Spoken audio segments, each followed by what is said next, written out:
Hello everyone, it's Boothie again.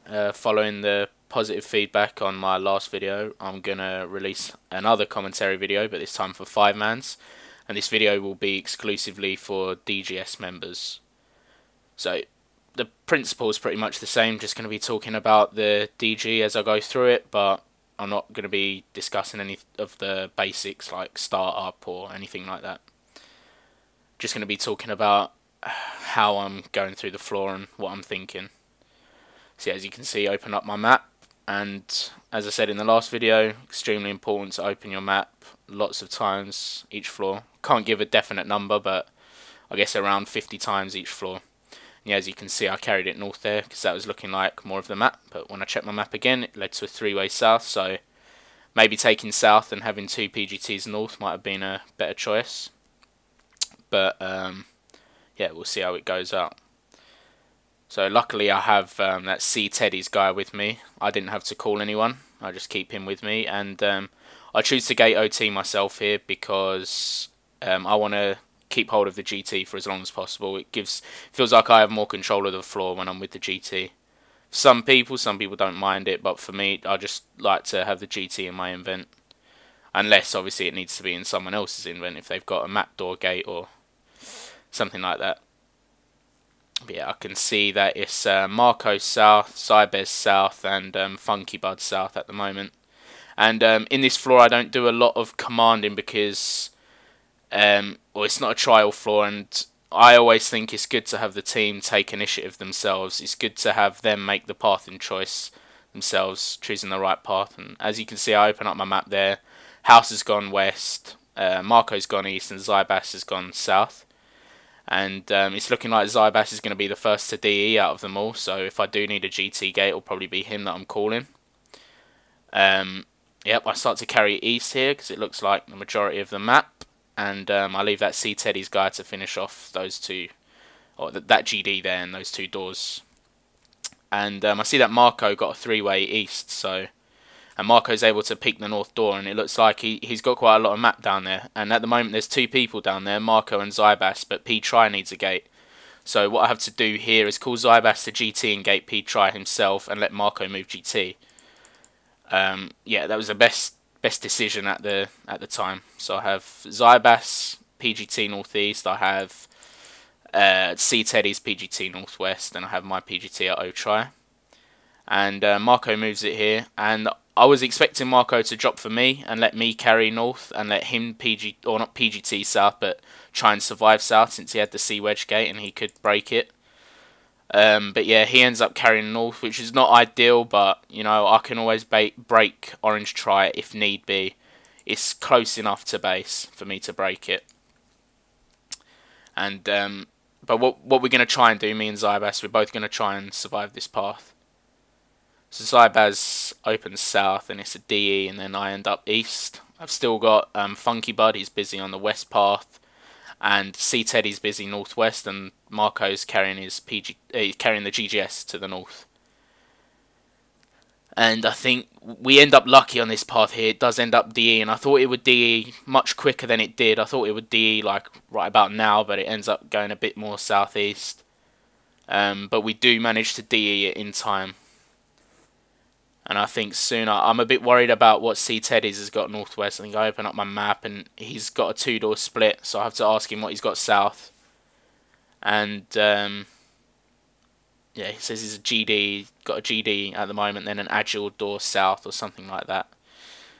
And all the doors at GGS are still openable, so Marrco doesn't need a free gate. He can just use GGS on that path for now, and he can keep his C wedge gate, which is helpful. We didn't get stuck there. If he did need a gate, he'd probably be the one that breaks. He's closest to base, one of the closest to base.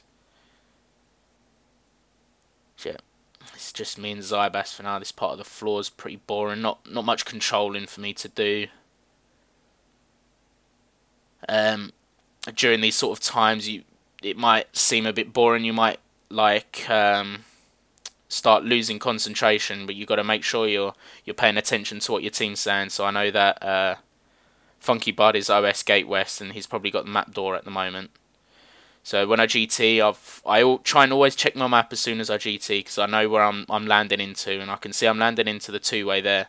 And this is where I get a bit scared, because Funky Bud's got the OS gate west, and he's trying to do the east path right now. But luckily I checked my map again, and he's D'd it perfectly, so that all works out. And unfortunately I die there while I'm carrying the GT. I have to telly back and pick it up, and yeah, so I pick up GT. I have a suspicion that that's a D there, but I have to wait till I can open my map to be sure. As soon as I see that it is a D, drop it. And yeah, I was just about to type move GTOS, but then Funky Bud takes the initiative and does it himself already, which is what I like to see. That's how people improve. You know, if you're waiting for the Kia to give every command, although if you're going for like a wingman or a Kia trial, you're going to need to give every command to demonstrate that you have the knowledge. But I think for practicing floors, it's good for everyone if you all try and make the decisions jointly. You try and help each other out. You communicate well. Not if the Kia makes every single decision in the floor. I don't think that's productive for DGS floors. Yeah, we get a GD here, and I think Marrco ends up taking the GGS because we got 2 free gates here, or 3 free gates here. Because zaibas D'd his northeast, and I get a heavy GD down here. So Marrco's moved GT, and I think GGS is at a GD where he is to the east. Yeah, and then I see that it's just 1 door left to the east. So I think I'm going to end up moving GGS back here pretty soon. And Funky Bud has boss gate on the direct. And I think he gets Rager supplies himself, so he's able to spec the Rager. And here I'm kind of in a bit of a dilemma, whether to move GT to boss straight up or move GT to the GD. And I think I decide to move GT. Yeah, I decide to move GT to the GD so that Funky can lay his specs into boss. And then when we do move GGS to boss, boss is going to be Ragered already, and it's going to be pretty easy to kill.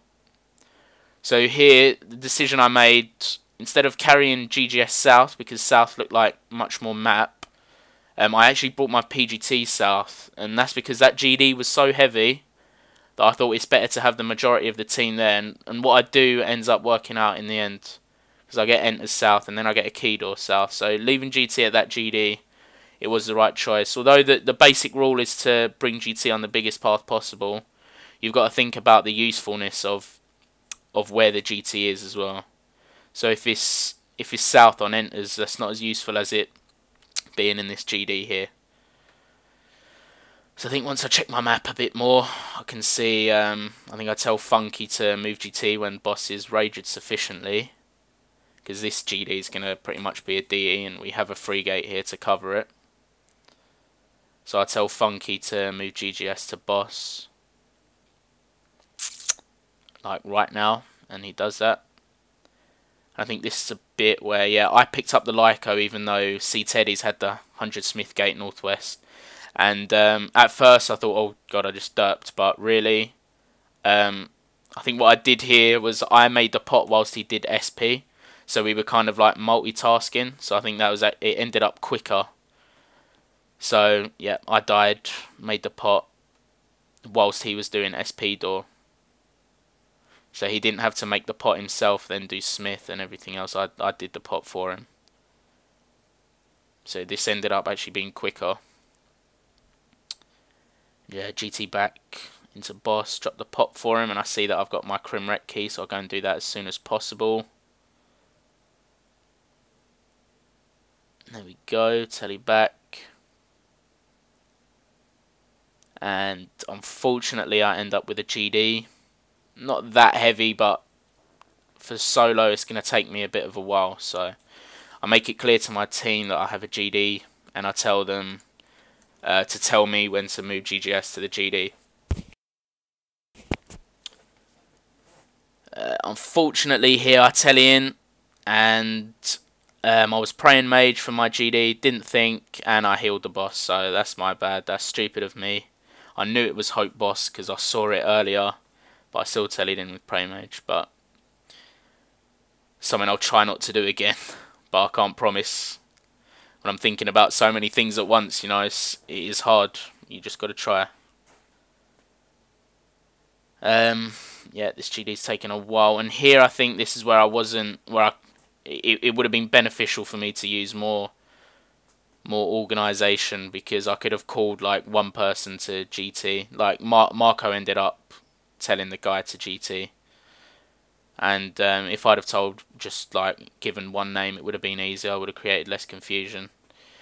But yeah, GT gets moved back to boss in time for this DGS. Go back to boss and then kill it, and that's pretty much the end of the floor. Yeah, this floor was kind of complicated at one point, but I hope that I've helped you deal with kind of like a clusterfuck floor. It was kind of a clusterfuck at one point, but we managed to get everything covered, so I hope this is a good example of what you can do in fast-paced floors. Yeah, thanks for watching, guys.